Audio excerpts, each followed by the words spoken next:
But part of respect means you respect your neighbor enough to tell them what you actually think. That's what this campaign is about. Speaking the truth, not just when it's easy, but when it's hard. Speaking the truth, not just to the other side, but to our own side right here in the Republican Party, too. That's what I've been doing on that debate stage. It doesn't make everybody happy at times. The Republican Party does not approve of this message. I'll tell you that. But that's what it's going to take. And the things I'm saying, they're controversial not because they're false, but because they're true. Last night we did a CNN town hall at Grandview in Des Moines. I don't know if anybody saw that last night. You see a couple of you saw that? You see, they're controversial not because they're false. If I'm spewing some falsehoods, they would say, let the crazy man talk. She tried to shut me up last night. I didn't let her. We will pardon those peaceful January 6th protesters because we need one standard of the rule of law in this country. The carbon capture pipeline making its way across the northern and western parts of the state, using eminent domain to take over the land of innocent farmers that don't want to give it up. Why am I the only Republican candidate that's able to say these things? That Ronna McDaniel should resign as chairwoman of the RNC. Yeah. That the carbon capture pipeline, eminent domain is wrong. There's a reason why, and you guys understand this in Iowa. You guys go first for a reason, all right?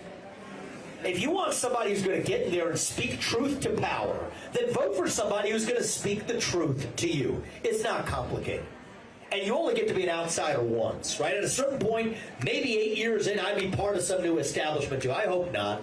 Doesn't rub off and I smell like that, but maybe it will, and that's why we have 8-year term limits. Time for me to get out and pass the mic to somebody else. But now it's going to take somebody with fresh legs, somebody coming in from the outside to get this right. That's what Jake said. I respect Donald Trump. He rolled over that log. We saw what crawled out. Now I'm bringing the pesticide. All right, each of us takes this to the next level. That's what this is going to take, all right? The things I'm saying, that these shouldn't be controversial, right? If you told me 10 years ago, 20 years ago, that the things, this truth that I'm speaking, the things on there, you'd have laughed me off and said, what's this guy saying? Just obvious things we know to be true. That God is real. That there are two genders. That fossil fuels are a requirement for human prosperity. That reverse racism is racism. That an open border is not a border. That parents are the ones who determine the education of their children. That the nuclear family is actually a good thing. That capitalism actually lifts us up from poverty.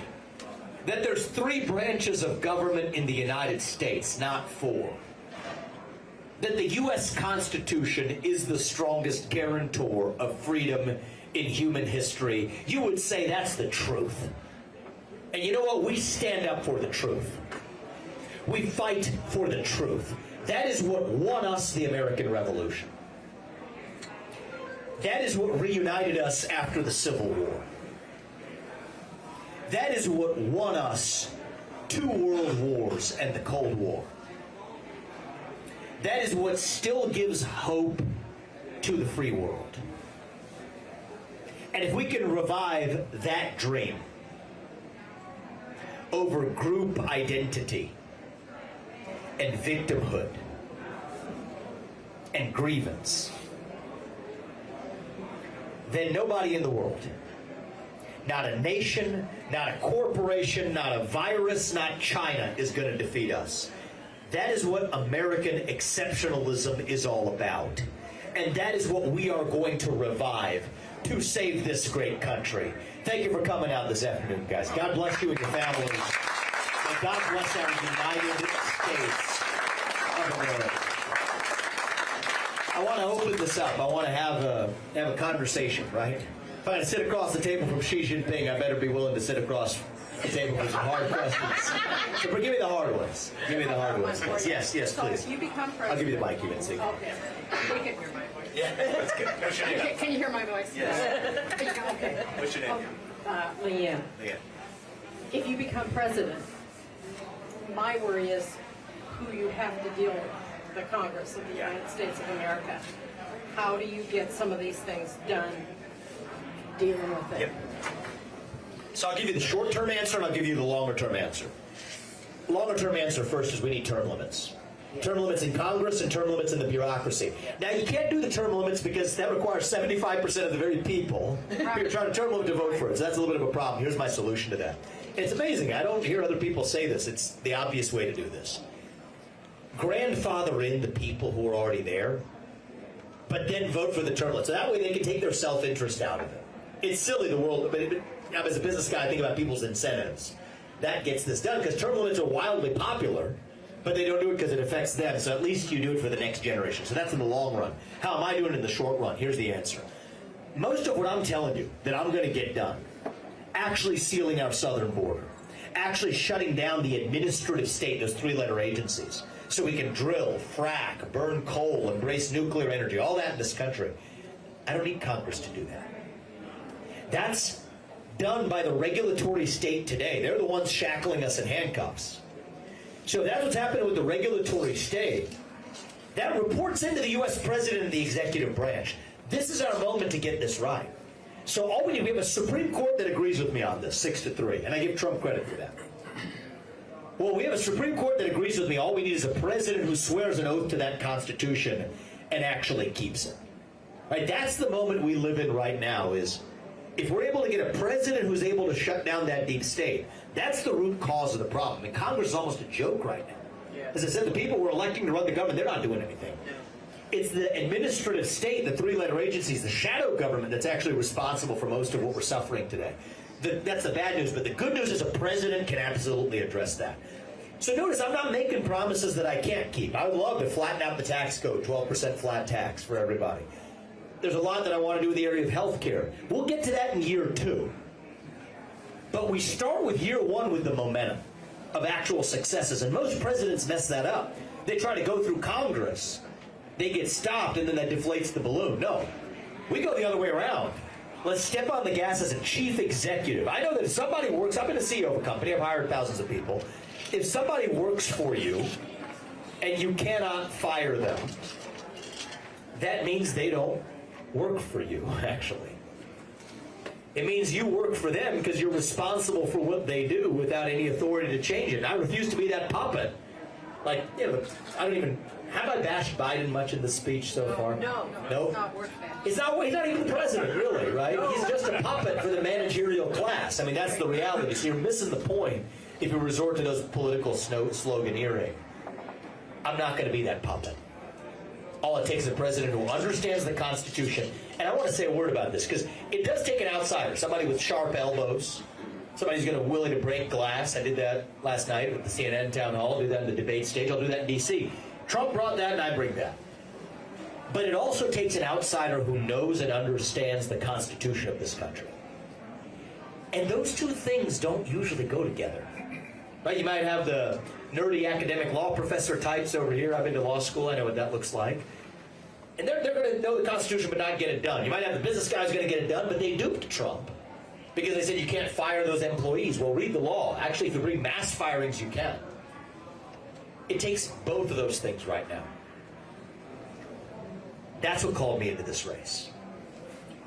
If you told me a year and a half ago, we're raising our 2 boys of 3.5 and 1 is 17 months.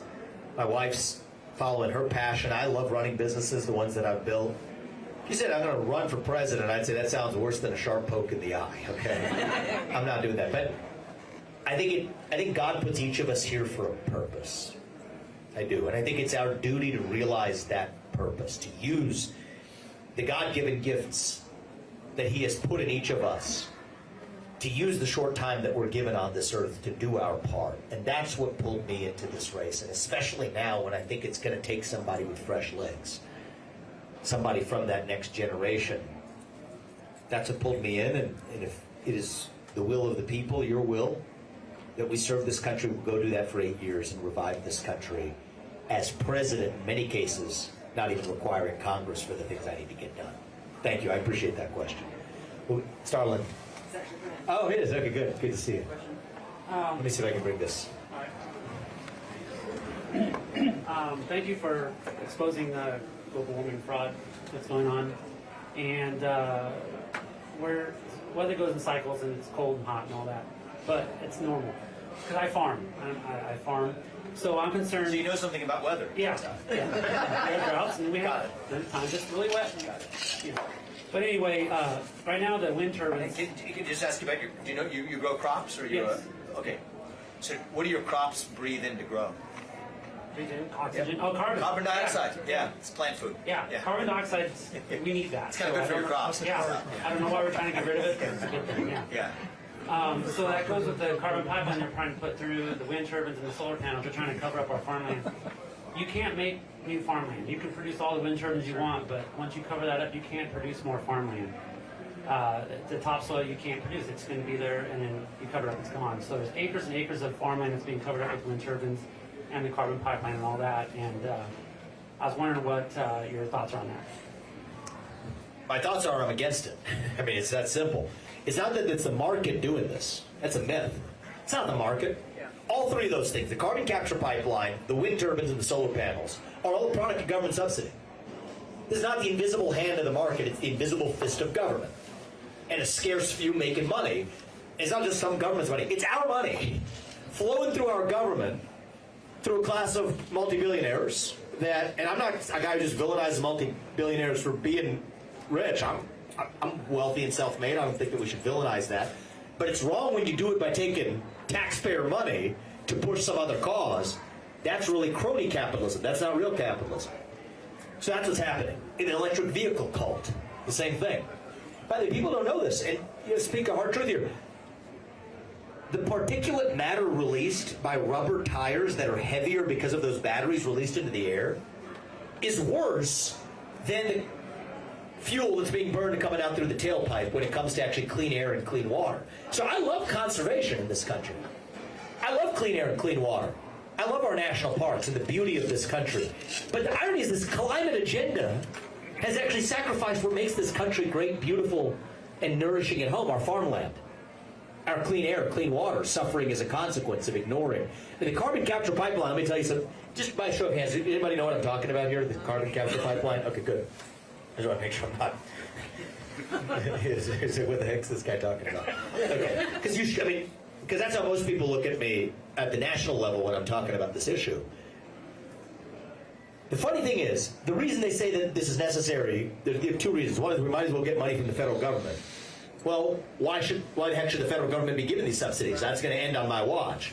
The second thing they'll say is California won't let Iowa corn farmers sell ethanol into California unless carbon intensity standards are lower. Well, first of all, don't sell them the rope today they're going to use to hang you tomorrow. Okay, because 10 years from now, they say they want to get rid of the combustion engine vehicle in California anyway. So this is already reaching an end of the road. But the ultimate irony is, you want to know which state bans carbon dioxide capture pipelines in their state? It's California. So there's the ultimate irony of this. The whole thing's a hoax. The whole thing is a fraud. And so my view is this. 8 times as many people are going to die this year of cold temperatures rather than warm ones. Is it really that bad if we're going up by some tiny amount of degrees when 8 times as many people are dying of cold temperatures than warm ones? Most people have ever died from an ice age. Carbon dioxide is plant food. The earth is more covered by green surface area today than it was a while ago. You're a farmer, and so you may know this. There's actually good anecdotal evidence that the farmers who have farmland next to an ethanol plant have higher yields because there's more carbon dioxide in the air. So there's a natural way of capturing carbon. It's called plants. And so all of this is the use of eminent domain. It's a betrayal of our Constitution. Now, I want to say something deeper. We can complain about the climate agenda all we want. The question is, what is it inside each of us that makes us want to bend the knee? That only works if we have a nation of sheep. That's the real problem. See, a lot of politicians, even people complain about what they're going to do for the government, to fix the government. So be it. That's half the story. But half the story is we have become a nation of sheep. And a nation of sheep breeds a government of wolves. That's what's happening right now. And so we got to look inside and ask ourselves, what is it that makes us want to bend the knee? When the Israelites escape from the Pharaoh, they're lost in the wilderness, yet to find the promised land. What do they say? We want to go back and be ruled by the Pharaoh. That's where we are now. So we can't just blame the Pharaoh. We have to look inside and ask ourselves, to the climate god. By the way, every civilization in human history, everyone, has tried to change the weather. Rain dances, sacrificing virgins, cutting out your heart in the Mayan and Aztec civilizations. Well, now we have this thing that we're trying to do. We call it climate policy. It's a religion. It's a cult. It's a substitute for true belief in something bigger than ourselves. You don't pledge allegiance to that flag, you're going to pledge allegiance to a different flag instead. Quite literally the transgender flag. That's where, that's what it comes from. And so we got to see that side of it too. It's not just the government subsidies and the crony capitalism. That's half of it. But half of it is we have a nation of sheep right now. And it's going to take a leader, I think, to revive that spirit of who we are, to bring back our self-confidence so we can say hell no to these toxic religions that are foisted on us from on high. Great question, my man. We have time to write 2 more questions before they drag me out. Come to you. What's your name? Heather. Heather, good to meet you. I'm not sure that about the term limits. When like the presidential term limits have yet to, or in term limits in certain states, have yet to root out corruption. Oh, yeah. And when you do have someone good and who stands by what they said they would do, those term limits would just take them out. And how certain are you, or are you that that would work? That's a great question. There's no silver bullets.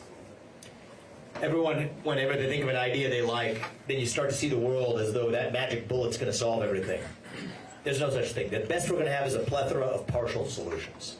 And so I think all else equal, the term limits are good. The term limits that I can implement as your next president without asking Congress for permission again is for the bureaucracy.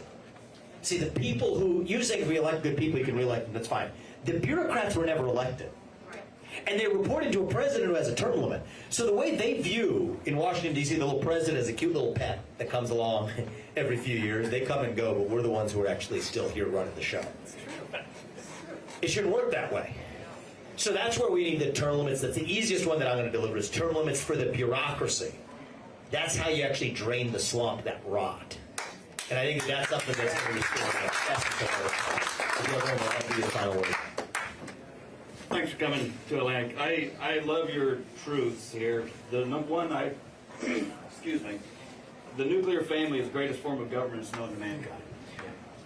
My children are lucky they were raised by 2 parents. Your children are lucky they were raised by 2 parents. How do you instill that sense of family back into this country to where all children are raised by 2 parents?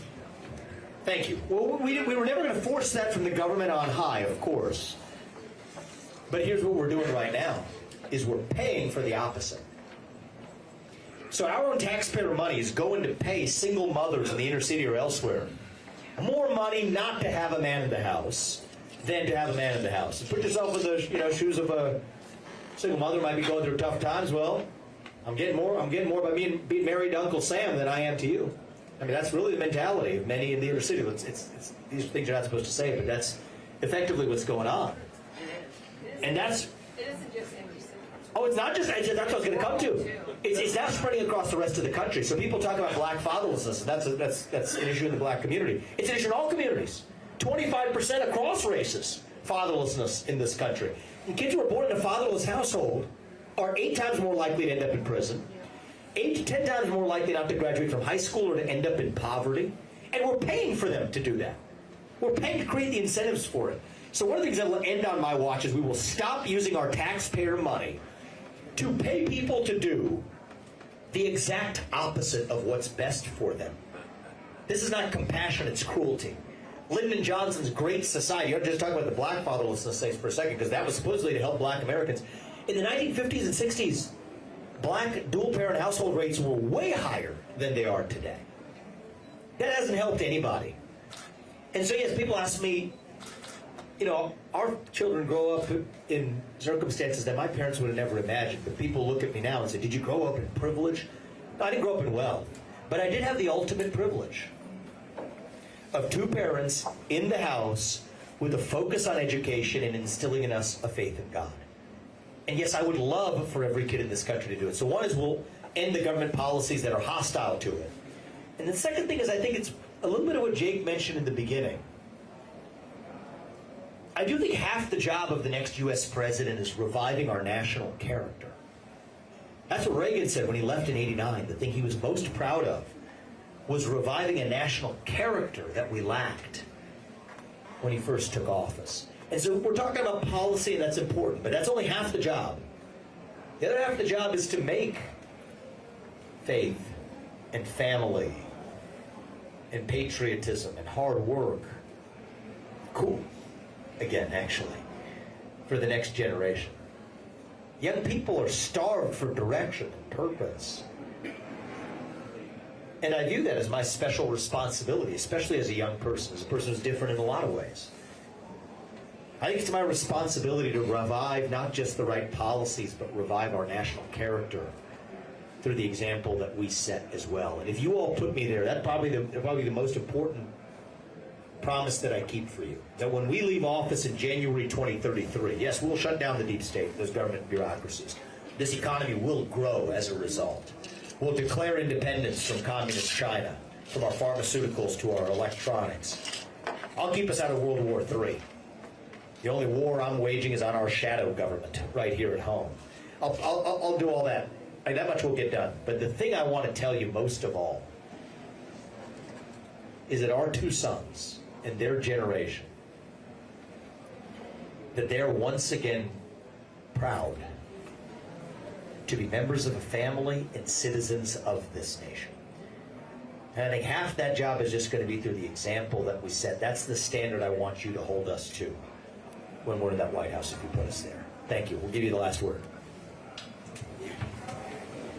We'll see when they pull us out if we have time. Hey, Will Doherty. Thank you for being here. Really appreciate it.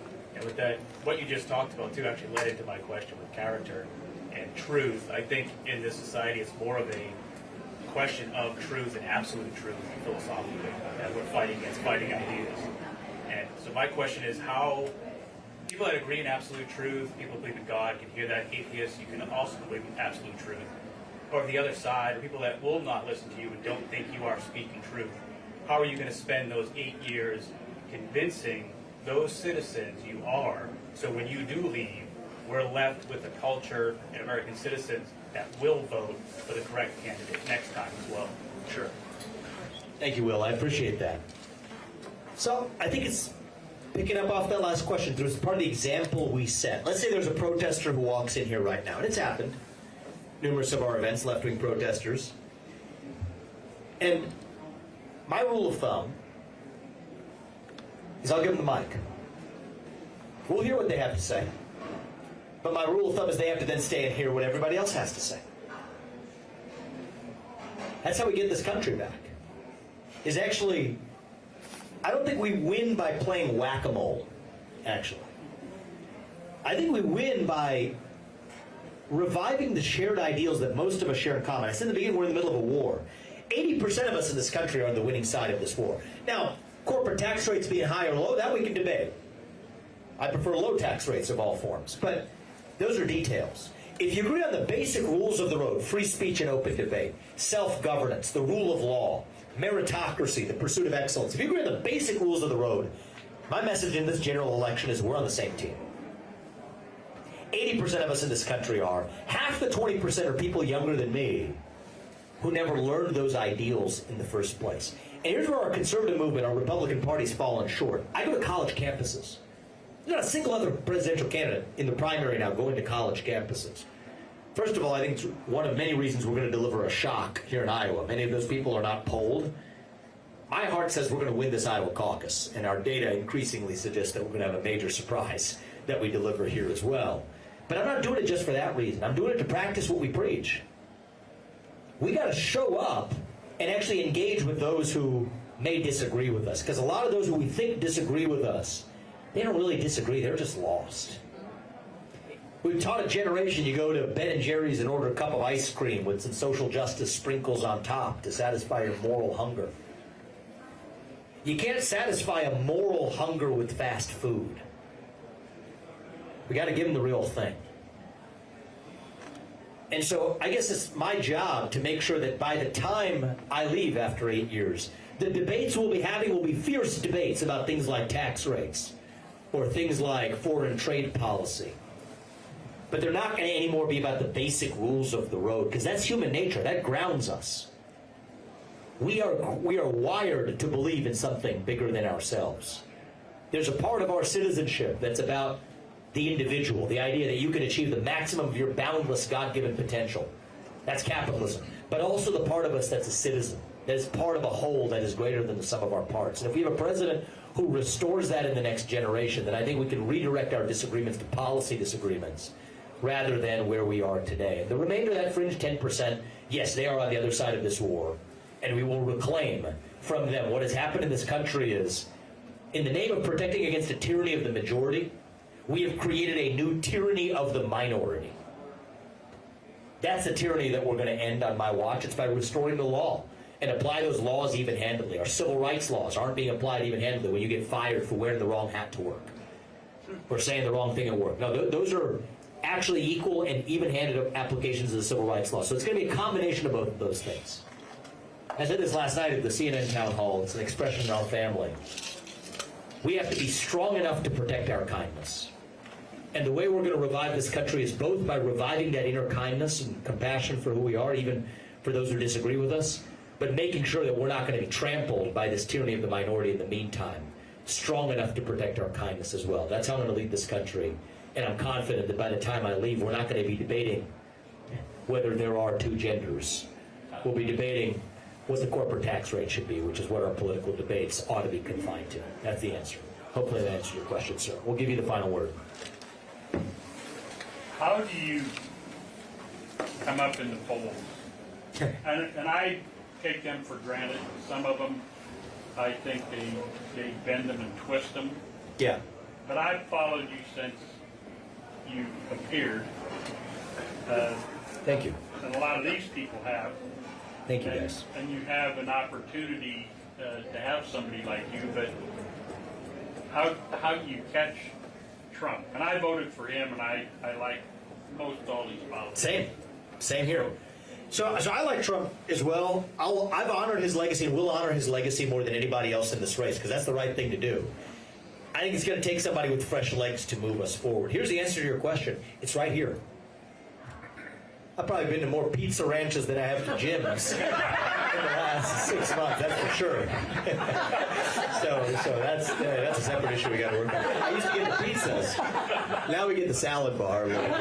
So we're trying to. That's a separate personal issue. But that's how we do this. How is that in the numbers? Iowa's 3 million people. Well, but there's 180,000 who participate in the caucus. So the Iowa caucus, every one of your voices in that caucus is like the equivalent of 1 million people. You can come into, yeah. Equivalent of 1 million people. It's going to be bottom up like this. They say my parents taught me, how do you spell luck? W-O-R-K. Okay? Yesterday, we did 11 events on morning 9th. Today, we started at 7 a.m. I'm going to get home to my new home, which is an apartment, a dorm-like apartment in Des Moines. Then we're going to go to bed probably 11 p.m. tonight. And I'm okay with that, because we do. This gives me energy, being here with you all. We're doing the full Grassley. They say visit 99 counties. We're visiting the 99 counties times 2, actually. So I'm betting that we can't compete with the super PAC industrial complex. In my family, we're putting tens of millions of dollars, we already have, into this campaign. That's a lot of money for us and for anybody. But even still, we can't compete with the mega donor class Republican establishment. We're doing it this way for a reason. So I'm asking you for your help. If each of you knows 100 people, that's a big ask, but I know you know 100 people. 100 people in this community, okay, in Atlantic.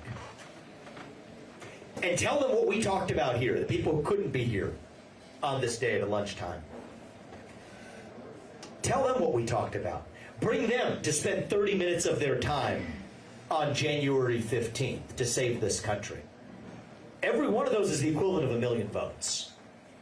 The difference between Romney and Santorum in that caucus time before last, when it was the Republicans that did it, was about the number of people in this room.